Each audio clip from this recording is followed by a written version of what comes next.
Hello guys, जय जगन्नाथ, जय माँ बिरजा। ओ एम जी, ये कौन हे गला दिन 11 उठिबा पिला सकाळ 7 उठी गला। Oh my God, what a rock and mom sock. छाड़ जहाँ भी हैला तो आज सकाळ मु उठिबार देखिकी मो मम्मी कहला जाइए फुल आनिया पई। तो देखंतु मु जाइथिली फुल आनिया को, फुल आणु आणु मु देखिली गोटे आश्चर्यजनक जिनस। एटा ए जो जिनसटा देखंतु, एटा गोटे साग आउ एटा भूमि रे हुए, एटा केवल गाँ ही मिले। आउ सेठी मु देखु देखु मु जम्मा छाड़लिनी, मु आनिली। तो मते कमेंट कर जानबे एटा को साग, आउ ए सागटा नियत खाइबा दरकार, काइन एटा हेल्दी, हम हेल्थ पई भलो। तो तापर आमे जाइथिलु मार्केट, हमर मार्केट रो किछि जिंस आनिबार थिला। से मझिरे आमे परिबा मार्केट भी पळैथिलु, परिबा मार्केट रो भी परिबा धरि आसिलु। आउ ता मझिरे मते माछ मिली जाइथिला, मो फेवरेट जिंस।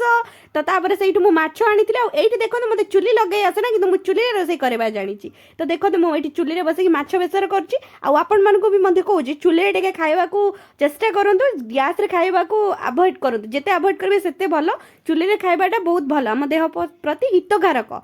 तो ये देखो से मुझे बसिक चुली रोसे करुँच माछ बेसर। और नॉनवेज टा चुली रोसे कले टेस्टी हुए। तो ये देखो मो माछ बेसर रेडी केमती निहरी।